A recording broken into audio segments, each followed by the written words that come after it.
back. Let me ask you something. How many times have you said, I'll start tomorrow, and tomorrow never came? You don't need more motivation. You've had enough of that already. What you need is the truth. Discipline doesn't care how you feel, but your future does. And the secret is this. If you can act when you least feel like it, you separate yourself from 99% of people who quit.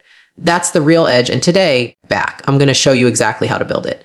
Most people wait for a spark before they move. They wait for the feeling of motivation to wash over them like a wave that will carry them forward. The truth is, that wave rarely comes, and if it does, it never lasts long enough. Feelings are fragile. They shift with weather, with sleep, with the tone of someone else's voice. If you rely on them, you'll always be inconsistent. Take it back. The reason most people fail isn't that they don't know what to do. It's because they're waiting to feel like doing it. The ones who succeed are the ones who act even when they don't feel like it. That's the real difference maker, and it's always discipline. Discipline is not about hyper-excitement. It's about consistency when it's boring. Think about brushing your teeth. You don't wait until you feel inspired to do it. You just do it because that's what keeps your mouth healthy. The same principle applies to workouts, business tasks, studying, or building anything worthwhile. Discipline doesn't need a rush of adrenaline or a motivational quote. It requires you to make a decision once and reinforce it daily. That's where real growth happens. Not in the moment of hype, but in the grind of ordinary repetition. The boring part is where most people quit, and that's why it's also where greatness is built. If you've ever set a goal, you know the rush that comes at the start. You buy the notebook, set up the plan, feel unstoppable for a few days. Then reality checks in. The excitement fades, the energy dips, and suddenly you're searching for reasons to skip. That's the breaking point. Discipline steps in right there. It tells you, do it anyway. Discipline doesn't care that you're tired, or that your friends are going out, or that Netflix just dropped a new series. It doesn't negotiate with your excuses. It forces you to show up regardless of circumstances. And that's why it always beats motivation. There will always be days when you don't want to move forward. You'll wake up late. You'll feel drained. You'll tell yourself you deserve a break. That's the danger zone. Giving in just once makes it easier to give in again, and soon the habit dies. Discipline is the insurance policy that prevents that slide. It doesn't let you debate whether today is convenient. It gives you a standard. You show up because that's what you do. It strips away the choice, and that's powerful. Because when success is non-negotiable, progress becomes automatic. Motivation is emotional, but discipline is logical. Emotions ask, do I feel like it? Logic answers, it doesn't matter. Do it anyway. When you understand this, you start treating your commitments like obligations, not options. Just like you wouldn't skip paying rent or feeding your body, you stop skipping on your goals. Discipline reframes the question entirely. Instead of asking whether you want to you start asking whether you're willing to break your word to yourself. That shift builds integrity, and integrity builds confidence. The cycle keeps reinforcing itself, and soon you trust yourself more than you trust a feeling. Feelings betray you when things get hard. No one feels motivated to grind after a long workday. No one feels like eating clean when the easier option is greasy and cheap. No one feels excited about putting in extra hours when distractions promise instant comfort. That's why discipline matters. It acts like a shield against the weakness of your mood. It keeps you moving forward when your feelings scream at you to stop. It's not glamorous, but it's the reason why some people keep progressing while others get stuck in the cycle of starting and quitting. Think about athletes at the highest level. They don't always wake up with fire in their veins. Many mornings, they feel the same resistance you feel. The only difference is they don't wait to feel good before they move.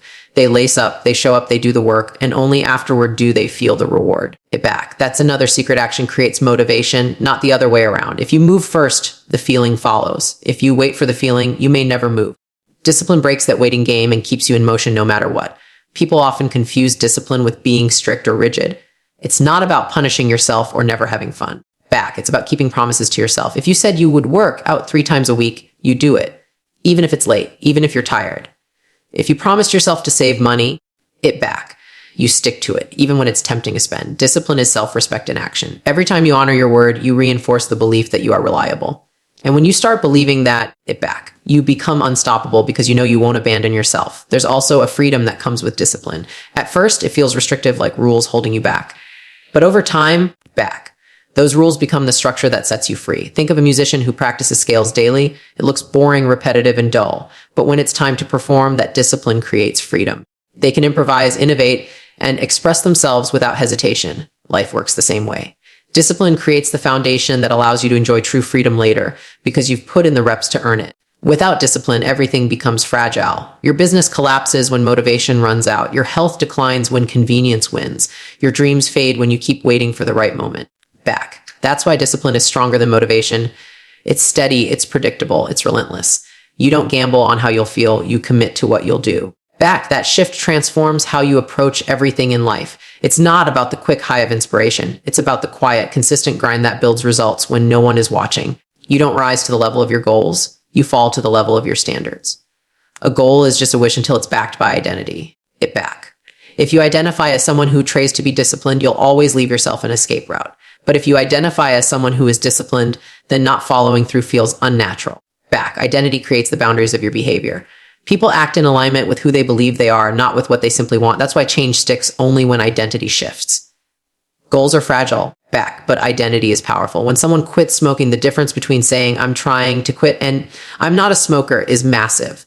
The first statement leaves room for failure. Back. But the second closes the door. Identity is final. It locks in the decision before the behavior even begins. Once you view yourself as the kind of person who takes care of their body, back. Skipping the gym feels like lying to yourself. Once you see yourself as the kind of person who follows through, excuses feel uncomfortable. Your actions naturally align with who you claim to be. Back. Identity rewrites the rules. Most people fail because they chase outcomes without shifting their self-image. They say they want to get fit, but they still identify as someone who hates exercise. They want to save money, back, but they still identify as someone who loves spending recklessly. They want to build discipline, but they still call themselves lazy. Back. The gap between who they think they are and who they want to be keeps pulling them back. Until identity changes, the old behaviors will always feel more natural. Identity is the soil and habits are the plants. It back. Change the soil and everything grows differently. Your standards define your ceiling. If your standard is to only work when you're inspired, your results will always be average. If your standard is to do the work regardless of feelings, then progress is inevitable. Identity is what sets those standards in place. You become the person who acts, not the person who waits. You stop negotiating with your feelings and start living according to your values. Standards are what you return to when motivation is gone. And once identity is tied to those standards, you don't need external pressure. You're driven from within. Think about how much of daily life is guided by identity already. You don't debate whether to brush your teeth. You just do it back because you're the kind of person who values hygiene. You don't question whether to lock your door. You just do it because you're the kind of person who protects what's theirs. That's the power of identity that removes decision fatigue. The same principle can be applied to discipline. If you see yourself as the type who follows through, then doing the hard thing isn't a choice. It's automatic. Back, identity makes it easy to stay consistent. When people say discipline feels hard, it's usually because they're fighting against their current identity. They're trying to install new habits on top of an old self-image. Imagine trying to run new software on outdated hardware. It constantly crashes. Identity is the upgrade. When you decide, I am the kind of person who doesn't quit, the new behavior fits seamlessly. The struggle lessens because you're no longer forcing it. You're just living in alignment with your self-image. Back. The more you reinforce that identity, the more natural discipline becomes. It stops being effort and starts being normal. One of the fastest ways to shift identity is through small wins. Back. Every time you keep a promise to yourself, you're voting for the identity you want. Go to the gym once. You've cast a vote for being disciplined. Save a little money. You've cast a vote for being responsible. Back. Do the work you said you'd do. You've cast a vote for being reliable. One vote doesn't define you, but repeated votes change the election. Over time, those wins stack up and the identity becomes undeniable. You begin to trust yourself because the evidence is real and consistent. Another powerful method is to change the language you use. Words are not harmless. They program your brain. Get back. If you say, I'm bad at waking up early, you're reinforcing an identity. If you say, I'm someone who values an early start, you're reinforcing a different one. Back. The words you choose matter because they shape the story you tell about yourself. That story then dictates behavior. The internal dialogue becomes a script you follow, often without questioning. Back. Shifting your language is like rewriting the script of your life. The audience is you, and you're always listening. People who master discipline often don't look more motivated than others. What they've done is made discipline part of who they are. To them, quitting feels unnatural because it doesn't match their identity. To them, procrastination feels wrong because it doesn't fit their standards. It back. They aren't forcing discipline every day. They built it into who they are. That's why they can sustain it long term. It's not a constant battle with willpower. It's simply living in alignment with identity. Back. Once you experience that shift, discipline stops being a grind and becomes automatic. The reason identity is so powerful is because humans crave consistency. We want our actions to align with our self-image. Get back. If we believe we're disciplined, we act disciplined to confirm that belief. If we believe we're inconsistent, we act inconsistent to confirm it too. That's why identity change is the deepest form of transformation. Back, it doesn't just adjust behavior, it rewires the root. When you start identifying as someone who follows through, your actions will follow. That's the secret. Back. Discipline isn't something you do, it's someone you become. Willpower is like a battery. It starts charged in the morning and every decision drains it. You spend some of it deciding what to wear, what to eat, back, which emails to answer, and how to respond to people. By the time you reach the important work, your mental energy is already exhausted. That's why so many people fail at discipline. It's not that they're weak, it's that they rely only on willpower. Systems solve this. A system removes the need for constant decision-making. When the path is clear and structured, the work gets done without draining energy. Systems protect you when motivation fades. Think about how easy it is to brush your teeth. You don't debate it because it's part of your routine. No willpower is required.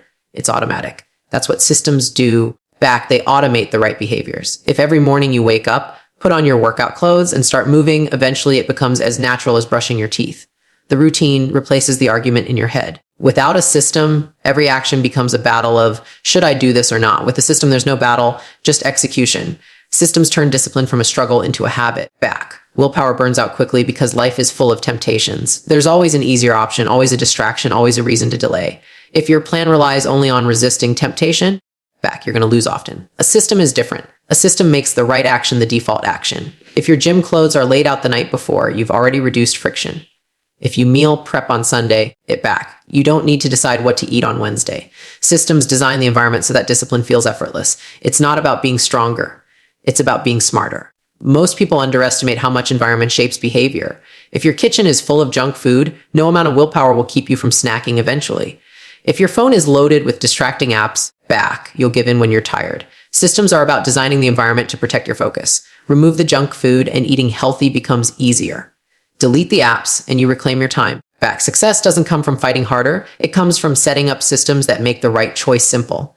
Systems are the silent force behind sustainable discipline. When you look at high performers, what stands out isn't constant bursts of energy. What stands out is consistency. And that consistency doesn't come from endless willpower. It comes from systems. They have routines, schedules, habits, and environments designed for success. They don't waste energy deciding whether to work. They've already built it into their system. The calendar is blocked. The time is set. The structure makes it automatic. That's the key. Systems reduce the weight of decisions, leaving willpower as a backup, not the main tool. That's how results compound over time. Willpower feels heroic in the moment, but systems are what keep you alive in the long run. Anyone can push through with willpower once, twice, maybe a dozen times. But over weeks, months, and years, willpower alone collapses. Systems carry you when your energy is low, when your mood is off, when your motivation disappears. A system doesn't care about your excuses. It just runs. That's why building a system is the real act of discipline. You're not relying on a strength in the moment. You're relying on a structure that never gets tired. Systems always outlast willpower. The best systems are simple. People think they need complex apps, tools, or hacks, but the truth is simplicity wins. A notebook can be a system. A consistent bedtime can be a system. A morning ritual can be a system. Complexity often creates more decision fatigue, not less. Simplicity creates clarity. When you know exactly what comes next, there's no hesitation. Systems don't need to look fancy, they just need to work. The more direct and repeatable, the more powerful the system becomes.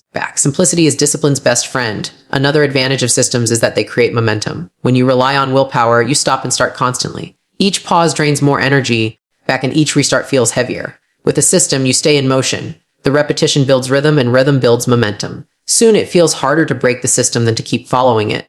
That's when discipline becomes second nature. You're no longer asking yourself whether you should take action.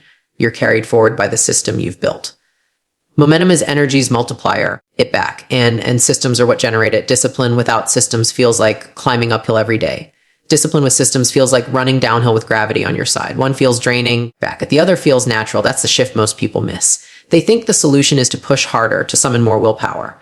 But the real solution is to remove friction, automate decisions, and structure the environment. When you set up systems, you don't need to push as hard because the path is smoother. Systems turn discipline into something sustainable, not something exhausting. That's the true secret to lasting success. Ultimately, systems are a way of protecting your future self from your weaker moments. There will be days when you're tired, frustrated, or distracted. On those days, willpower alone won't save you. But if you've built systems, you don't have to rely on willpower. The system carries you. The routine takes over. The environment guides you. Discipline becomes less about fighting and more about following the structure you already put in place. That's the real reason systems beat willpower every time. They make discipline inevitable, even when you don't feel like it. Discipline always comes with discomfort in the moment. It's waking up earlier than you want, choosing water instead of soda, studying while your friends are out, or putting in the work when no one notices. That short-term pain feels heavy, but it's the price of long-term freedom. Without discipline, the opposite happens. You get short-term comfort with long-term pain. Every skipped workout, every delayed project, Every broken promise compounds into regret, and regret weighs far more than discipline ever will. Short-term pain is the cost, but long-term freedom is the reward. It back. Think about building your health. The pain is in the gym, in the meal prep, in the daily choices that don't feel glamorous. It's sore muscle sweat and saying no when junk food tempts you. Back. But fast forward months or years, your energy is higher, your confidence is stronger, your body is capable. That freedom to live without limitations comes from those painful choices. Back. Now compare that to giving in to comfort, skipping workouts, indulging constantly, avoiding effort. The result is weakness, health issues, and frustration. Pain is unavoidable. You either face it now or face it later. I trust myself to take it back. The same is true with money. The short-term pain is saving when you want to spend, investing when you'd rather buy something flashy, living below your means while others show off. In the moment, it feels like you're missing out. But years later, that discipline gives you freedom. Freedom from debt, freedom to make choices, freedom to walk away from toxic situations. The opposite is chasing comfort now. Back. Spending without control, living paycheck to paycheck. That creates stress, limitation, and dependence. The pain comes later, multiplied.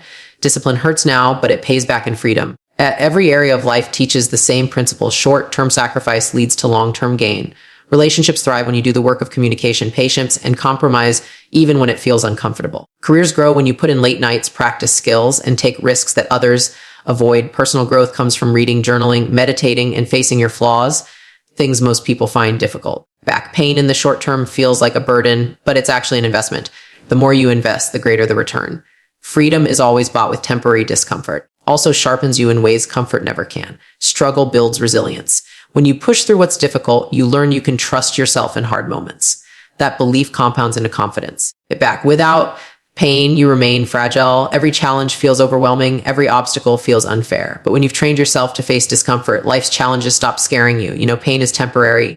Back and you've survived it before. That mindset is power. Short-term pain isn't just about the results. It's about who you become in the process. Strength is forged in discomfort. Back at the danger of always choosing comfort is that it teaches you weakness. If you avoid every hard task, your brain learns that pain is something to escape, not endure. Over time, even small discomforts feel unbearable.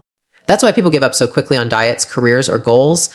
They've trained themselves to avoid pain at all costs. The truth is, avoiding pain creates more suffering. You can't escape the cost, you just delay it. And delayed pain always comes back larger. Discipline flips that equation. It embraces short-term pain to reduce long-term suffering. It back.